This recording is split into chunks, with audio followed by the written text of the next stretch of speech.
The best recruit loadout.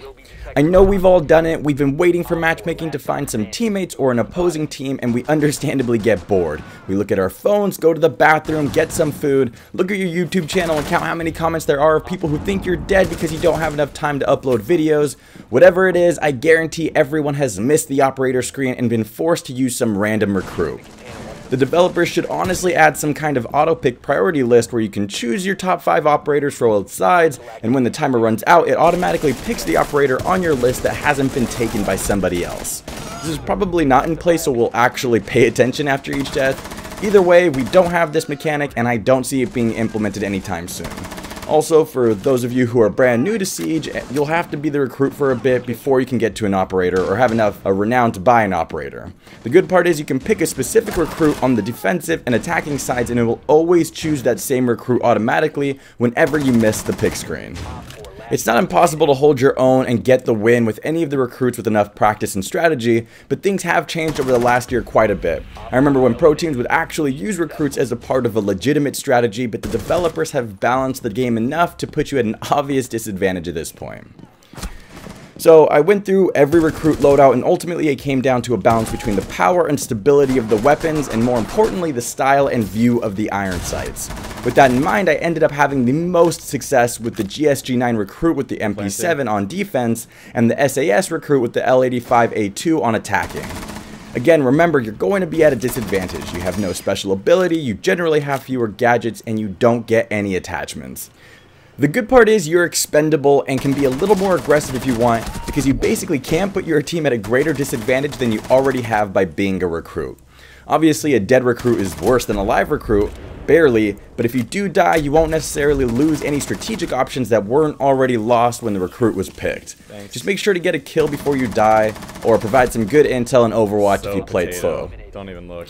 Starting with the GSG-9 and Mp7 loadout, the Mp7 is an all-around solid weapon, which is a major reason Bandit is one of the top picked operators. It has some great damage up close, especially with its high 900 RPM rate of fire. It also has relatively good stopping power at range, with the damage not dropping too significantly.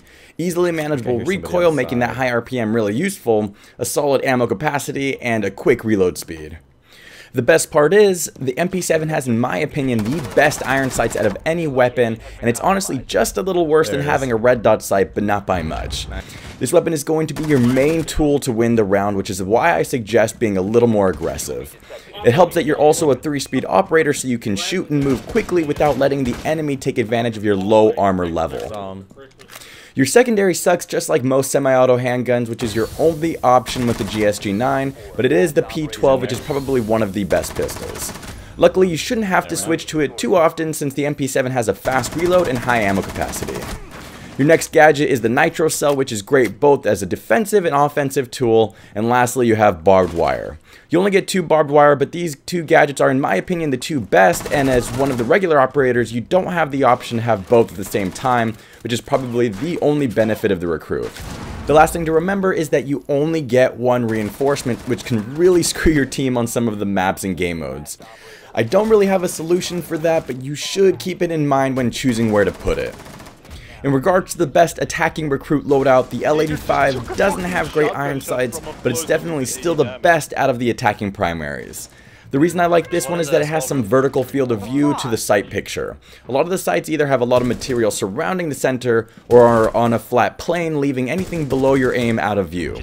For instance, when you're aiming for where you're expecting an enemy's head to be, you won't see them crouch walking into your field of view, which is obviously problematic. The iron sights on the L85 aren't exceptionally accurate because the center point is quite thick, but I think its balanced sight picture makes up for it. Also, the L85 has great stopping power at medium and long ranges, starting with a high 45 damage and a decent 670 rate of fire. The recoil isn't too bad, but it will take some practice to control it. Even though this weapon has a relatively high RPM considering its high damage, you should really try to utilize it for longer sight lines and switch to your secondary for closer engagements. You have 2 choices for your secondary. You can choose the worthless pistol or the SMG-11. The SMG-11 is one of the best weapons in the game. The only stat that keeps it from being completely overpowered, even with regards to primary weapons, is its low 16 round ammo capacity, 17 with 1 in the chamber.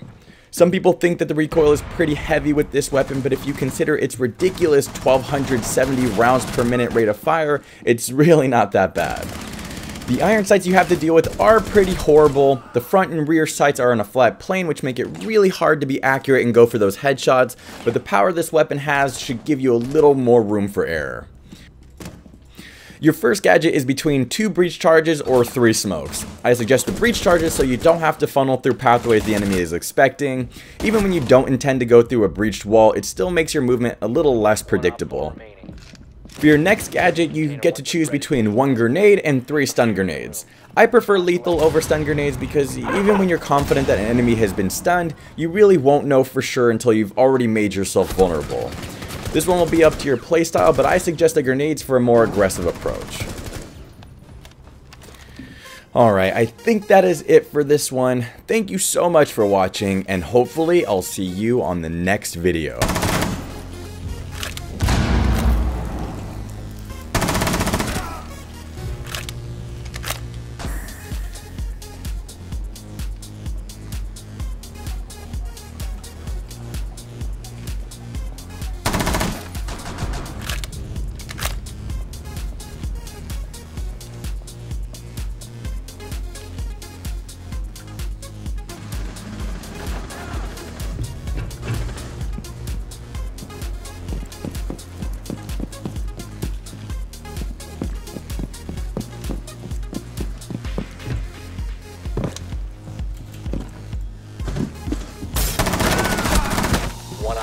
Remaining.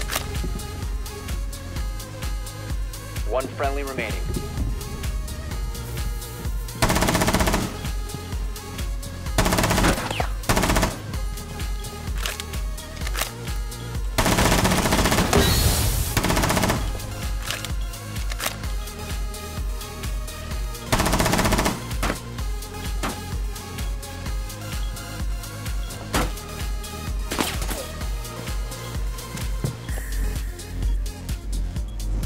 Time expires in 10 seconds. Op 4 eliminated. Mission successful.